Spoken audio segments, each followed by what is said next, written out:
और इजराइल ने गाजा का सर्वनाश करके रख दिया है। हमास की सुरंगों में ही उसके लड़ाकों की कब्र खोद दी है और अब हमास रहम की भीख मांग रहा है। यहाँ सिनवार जो इस्माइल हानिया के बाद इजराइल से बचकर छिपा फिर रहा है, उसका भी खेल खत्म हो गया है। आईडीएफ ने दावा किया है कि सिनवार को एयर स्ट्राइक में मार गिराया गया है। 7 अक्टूबर 2023 को हमास ने जब इजराइल पर सबसे बड़ा हमला किया था, तब उसने नहीं सोचा था कि 1 साल के भीतर पूरे का पूरा गाजा खाक हो जाएगा, हमास का नामो निशान मिट जाएगा। हमास के सभी टॉप लीडर्स को चुन चुन कर इजराइल मौत के घाट उतार देगा। अभी 1 साल भी पूरा नहीं हुआ है और हमास का खात्मा हो चुका है। गाजा में हमास की सुरंगें तबाह हो चुकी हैं। बचे हुए हमास के शैतान रहम की भीख मांग रहे हैं, क्योंकि बचे हुए हमास के लड़ाके चूहों की तरह बिल में छुपे हुए हैं। उन्हें पता चल चुका है कि उनका भी अंत नजदीक है। गाजा में इजराइल ने खौफ की पूरी पिक्चर दिखा दी। पहले हमास चीफ हानिया मारा गया, फिर उसकी जगह हमास चीफ बनने वाला गाजा का कसाई भी लापता है। सिनवार को इजरायली डिफेंस फोर्सेस ने मौत की नींद सुला दी है। इजराइल के मिलिट्री इंटेलिजेंस ने दावा किया है कि हमास लीडर यहावा सिनवार की मौत हो चुकी है। इजरायली मीडिया के मुताबिक पिछले कुछ समय से सिनवार लापता है, उसका किसी से कोई संपर्क नहीं हुआ है। ऐसे में इजरायली सेना गाजा पर हमलों में सिनवार के मारे जाने की संभावना की जांच कर रही है। हालांकि अभी तक सिनवार की मौत को लेकर कोई सबूत नहीं मिला है, लेकिन गाजा में छाए मातम हमास की खामोशी से आशंका यही है कि सिनवार का गेम ओवर हो चुका है। इजराइल डिफेंस फोर्सेस के मुताबिक उन्होंने कुछ दिन पहले गाजा में एक स्कूल पर हमला किया था, जहां हमास का कमांड सेंटर था, जिसमें 22 लोग मारे गए थे। आशंका है कि इसी स्ट्राइक में सिनवार भी मारा गया। गाजा के कसाई को सिनवार की मौत की खबर पहली बार नहीं आई है। इसके पहले भी उसके मारे जाने की खबरें आती रही हैं, क्योंकि वो इससे पहले भी कई बार अचानक से गायब हो चुका है। इससे पहले जब सिनवार कुछ समय के लिए गायब रहने के बाद वापस लौटा था, तब सीज फायर डील का मैसेज लेकर आया था। हनिया की मौत ईरान के सबसे सुरक्षित गेस्ट हाउस में बम धमाके में हुई थी, जिसका आरोप ईरान ने इजराइल पर लगाया था।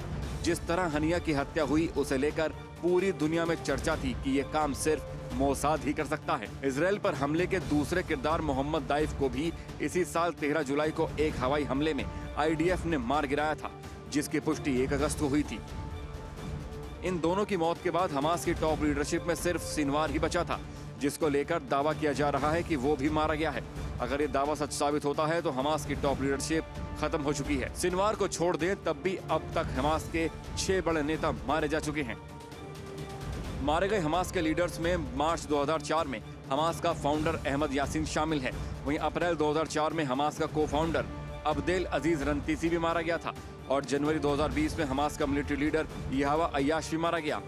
जनवरी 2024 में हमास का सीनियर लीडर साले अल अरूरी भी मारा गया।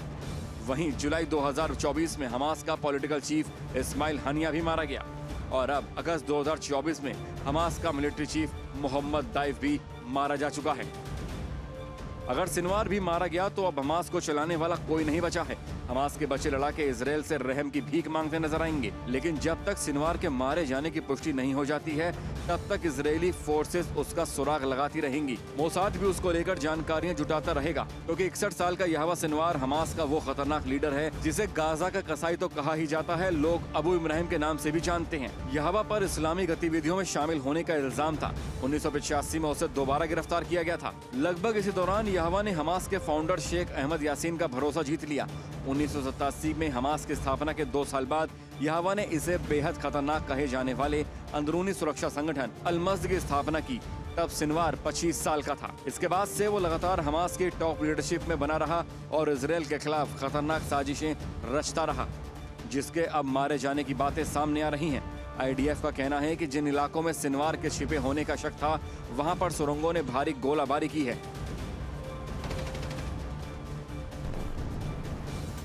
जिसमें बड़ी संख्या में हमास के लड़ाके मारे गए और ये भी माना जा रहा है कि सिनवार भी मारा गया है। ये दावा अगर सच है तो हमास खत्म हो चुका है। इजराइल से उस पर जो इंतकाम का फितूर सवार था, उसी ने हमास को चकनाचूर कर दिया है। गाजा के कसाई की मौत के बाद अब इजराइल की आखिरी लड़ाई उन हमास के लड़ाकों को मारकर पूरी करनी होगी जो अभी भी इजराइल पर हमले की फिराक में है। जिसके बाद गाजा के मोर्चे से इजराइल पर हमला करने वाला कोई नहीं बचेगा।